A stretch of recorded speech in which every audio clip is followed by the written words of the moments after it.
If you're a perfectionist or someone who feels paralyzed by overthinking, you might find this video helpful. I don't know what it is, but when it comes to pursuing something you've always wanted to do or try something new, the only person who is holding you back is you. Call it self-sabotage or being overwhelmed, or maybe you have self-limiting beliefs, but as hard as it to admit, 9 out of 10 times, who is holding us back from achieving what we want is us. And when I say take messy action, you just have to dive right in without waiting for the perfect or right moment to start. More often than not, we hold back because we're scared of making mistakes. Or maybe we just want everything to be perfectly planned out before we start doing it. But the truth is, when you wait for the right moment, it is just delaying your progress. And you want to know something? Diving straight into something that you have absolutely no experience in it, like I mean zero, can be a good thing. Okay, have you ever wanted to do something that is completely different from what you've always been doing? Let's say you want to start a business, or maybe launch a YouTube channel, or you want to start a new social media account to become a content creator. And the moment you tell someone about it or your plans to actually do it, they immediately jump into,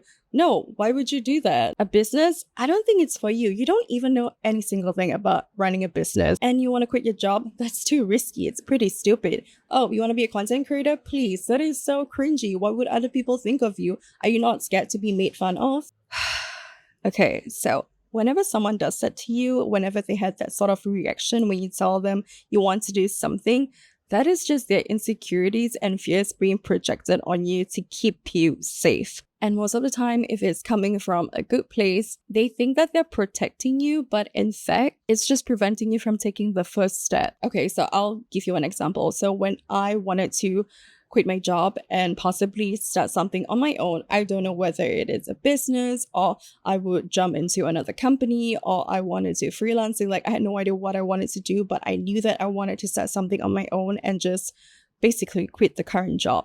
And back then, someone told me, like, I don't think you can do it alone because, especially in this market right now, it is so hard to get a job. I've been thinking about venturing out on my own for a very long time, and I was kind of set to do it. But the one person that I really valued their opinion and their advice just told me to not do it because it is such a bad idea and I would never, ever get a better job out there. Maybe I could, but I would be slogging the hours and basically not enjoy what I have now currently. Like I won't have any time freedom, location freedom, all that kind of stuff. The funny thing is, when that was mentioned to me, what I felt at that current job, I felt like I had not much freedom. And don't get me wrong, it's not like a cubicle 9 to 5 job, but it felt really stagnant. And also I felt like the things that we were doing at the current job was not aligning to what I wanted to do. And similarly to like another example, I remember back in like 2018, I was really overweight, like severely overweight. And I just needed, but I wanted to change. And I just wanted to have like accountability partner or just someone that I can go on the same journey with. And I remember like back then, someone invited me to go to a spin class together.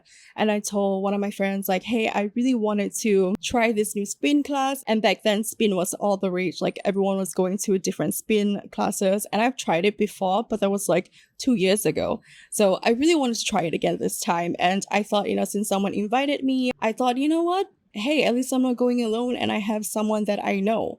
And from their experience, it seemed like so much fun. And I've seen the videos of, the class and I thought, okay, maybe I want to try this out. But the moment I told this friend of mine, basically just said, I don't think you should go. Like that person was really worried that I was going to go and said that, you know what? I don't think you should go. Like people over there, they're extremely fit. They go there all the time. They're regulars and they're in there with their sports bras and their leggings. And I think when you go there, you'll get made fun of. They're going to laugh at you. And it was being said in such a serious tone. I, in that moment, felt kind of heartbroken and almost hurt just because is it true that they're like that?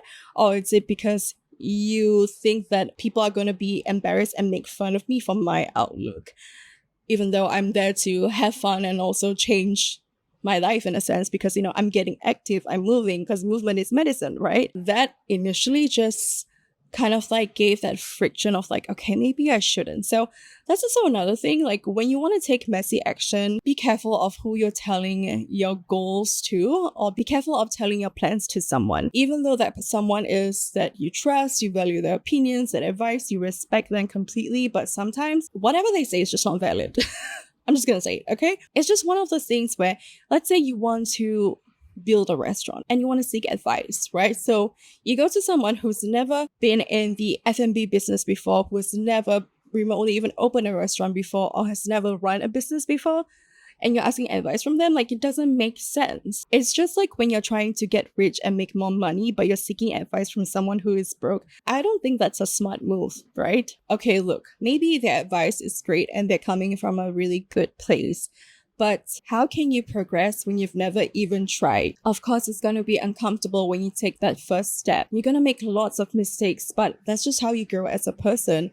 Because how can you expect to just start off perfect? Which brings me to my next point, which is letting go of trying to be perfect all the time. And this may be like an unpopular opinion, but part of the reason you're being such a perfectionist is that you're just afraid of making mistakes. And that is essentially hindering you from making progress. There's this quote that I briefly remember. No one wants to start from scratch because they don't want to be seen starting from the bottom. And I get it. Sometimes we just want to be seen as the expert or the leader, or, you know, someone who has the most experience in that particular industry that you want to tackle in.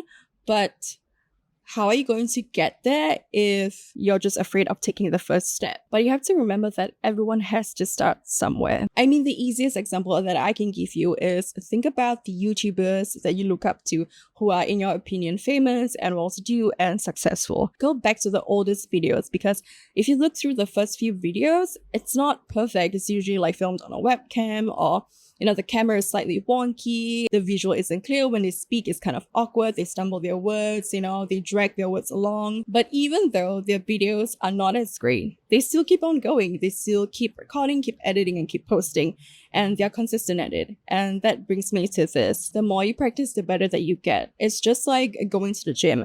When you first start out, your form isn't going to be that great, but the more you put in the reps, the more your form gets better, and you can even perfect your form from that on. And then you start to add more weights and you start making things slightly harder for you just because you want to progress even further. And that's the thing, even though you've taken the first step to do whatever it is that you wanted to pursue, things are not going to get easier along the way. Like, you may, let's say you've taken the first step, and then you get from point A to point B. And you would think that point B is like the end goal. But when you've reached point B, you start to think, oh, okay, you know what? Actually, I'm a pretty capable person. I managed to get from point A to point B despite all the obstacles along the way. I'm going to pursue another goal. And the thing is, not only do you want to pursue another goal, even if you don't want to pursue another goal and you've reached the point B, you also have to figure out how to maintain when you reach there. It's like, I'll give you an example. I'm a full-time freelancer and I have different retainer clients, meaning that every single month they pay me a certain amount because I work with them monthly. So asking them to hop on the discovery call, close them, you get a sale, and they want to become your retainer client is technically one of the first parts, right? For you to actually make them stay and satisfied throughout the months is another thing. And let's say you finish the 6 months retainer contract that you have and you want them to sign on even more. Have you actually done the work to actually keep them satisfied with your deliverables and service to a point they're like, you know what? Let's just sign up for 6 months. In fact, let's sign up for 1 year instead. It is just like losing weight. You start off like you want to lose, let's say, 5 kilos. You've already lost the 5 kilos. You feel great, you look great. But the thing is, you have to maintain it, because if you don't, you're gonna spiral back to where you did square one, or maybe worse than before. Trust me, I've been there. So that's why I find that you have to enjoy the progress, because the joy is in the journey. If you're going to do something that you initially just don't even want to in the first place and you hate it, and then you just keep on continuing doing it just because you're like, I just want to reach the point B, you're gonna hate it, because the journey itself sucks. You just don't enjoy the journey at all. So reaching to that goal is just not going to be as rewarding as we thought it would be. And I think we all know this, but when we try to start something new or we want to pursue something and hopefully that it would succeed, the one thing that we worry so much about is not just about making mistakes. Well, yes, we worry about making mistakes, but also because you don't want other people to judge you and you're just afraid of other people's opinions. And correct me if I'm wrong, but even if we're doing a good job, we're still worried about what other people would think. And the funny thing is, I don't know about you, but most of the time, like the people that I talk to, or like even myself, like we get worried about, let's say, Rebecca from high school. Why is it that we care so much of other people's opinions that are not in our lives anymore, you know? Or like maybe that person used to bully you and they follow you. I mean, when you think about it, like, why is it that as humans, we naturally want to please people who don't like us? Maybe if you're a people pleaser, I guess that's just part of it. I realize that as humans, we just want to be accepted, even if we don't like that person, but I still want that person to like me, because at the end of the day, you just want to feel accepted by everyone. And it's so silly when you think about it, because you can be the ripest peach, you know, but not everyone loves peaches. That's just no point of trying to please everyone. And not everyone cares to understand your journey. And that's completely okay, because think about it. Ask yourself, do you even care about what that person is going through, like throughout their journey or whatever? Maybe you do, maybe you don't. And if you don't, then why care so much about what other people say? And I do think that this comes with age, because as I've gotten older, I just give less fucks about what people think about me. Well, sure, there are times where, you know, I do care about what people think of me, or like, oh, what would they say, you know, their opinions, blah, blah, blah. But to the core of it, you honestly shouldn't really care, because not really care, don't care at all. I mean, yeah, you care because that it's a natural human instinct to do that, right? Because you care about the way you're being perceived from other people. But if that is going to stop you or become like a friction from achieving your goals, or like what you've always wanted to do not let that hold you back, because it is such a waste. And our time on earth is so limited. Like it is so limited. Like we literally only have one life. So just to care so much about what other people say, you're just wasting your potential, you know? So recently on my Instagram, I posted a carousel about how doing things scared changed my life and how you can do it too.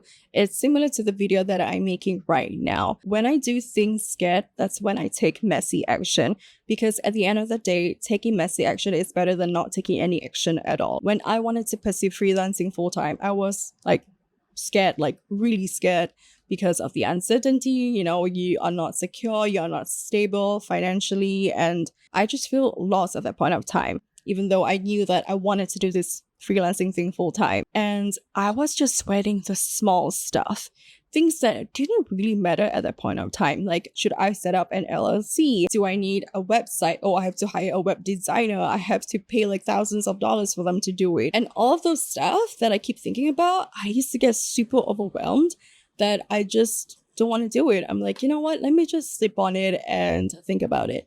And I would sleep on it for like a couple of days. And that you can see, like, when you say like, I'm gonna sleep on it, it's just an excuse for you to be like, you know what, I'm just gonna go soft on myself and think that maybe I can do, you know, other things like join another company. But I knew that I didn't want to do that. So why did I even consider the possibility of working for another company? Just because I was so scared to pursue this full time. And just like Marie Forleo would say, everything is figureoutable. Like, you can figure shit out. Think of all the times when you were scared, when you thought that the world was going to end for you because you were in deep shit about something. And then look at yourself now. You actually got out of that place. Like, from that place that you thought was impossible to get out, you actually managed to get out. It doesn't matter who helped you along the way, what happened, but you did.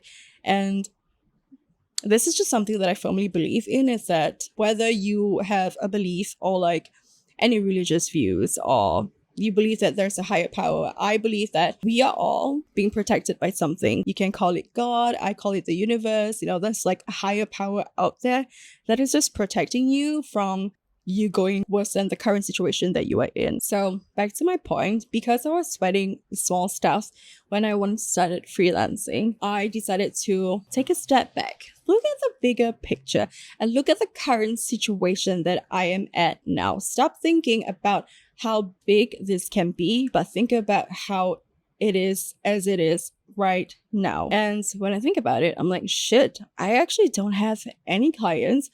I've not set up my portfolio right. How am I going to actually earn the money? You know, how am I actually going to pursue this full time when I've not had the basic stuff right? Whenever I say basic, people will always think you need websites, you need brand colors, brand folders, brand logos, all that kind of stuff.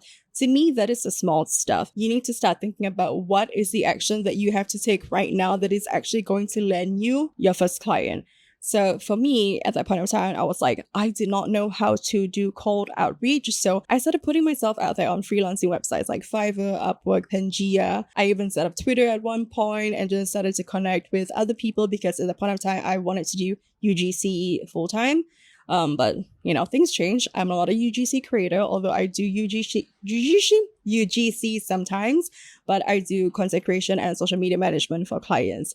So, I mean, along the way, that's the thing, you know, when you start to take the first step, you think you want to go a certain pathway, but actually, as you're doing it, you realize, okay, maybe this is not what I want. And it is never too late to pivot. So don't think that just because you've set your mind to do something, you're like, oh my gosh, this is going to be like my permanent thing. Like, what if I don't enjoy it anymore? Like, relax. You can pivot. You know, that's just life. And don't be afraid to change things up because at the end of the day, no matter what people say, like, oh, you know, you shouldn't give that up, you know, you shouldn't pivot, blah, blah, blah, you're doing so well. At the end of the day, you're the one experiencing it. You know, you're the one dealing with all of this. It is just so easy for people to pinpoint and say things like, you should do this and you should do that. But you're the one who's experiencing it at the end of the day. And if it sucks and you don't enjoy it and you dread it and it is making your life miserable, it is just not worth it. And so just remember that when you're picking out something and you want to go into one direction and it's not a permanent thing, you know, like people change. Like you can do something for 5 years and not like it and you want to pivot, and that's completely okay. And the thing is, if you're a certified overthinker like myself,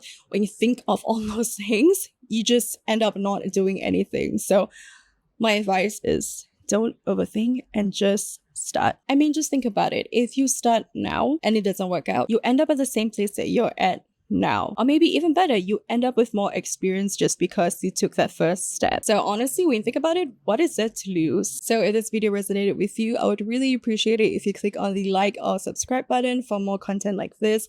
I talk a lot about, you know, self-growth, self-improvement, and just basically taking messy action. You know, maybe I could help inspire other people who are on a similar journey or who want to start, you know, just taking action in their life, and we could just support each other throughout. So yeah, also you can drop me a comment to tell me what is the one messy action that you want to take this week, this month, or for this quarter. Like, isn't it insane that we're literally left with like 4 more months? October, November, December? No, 3 more months. We are literally left with 3 more months to the end of the year. It literally just felt like I just celebrated New Year's Eve last year, and here we are right now. Let me know. I would love to hear from you, and maybe we can chat in the comments, and I'll see you in my next video. Bye.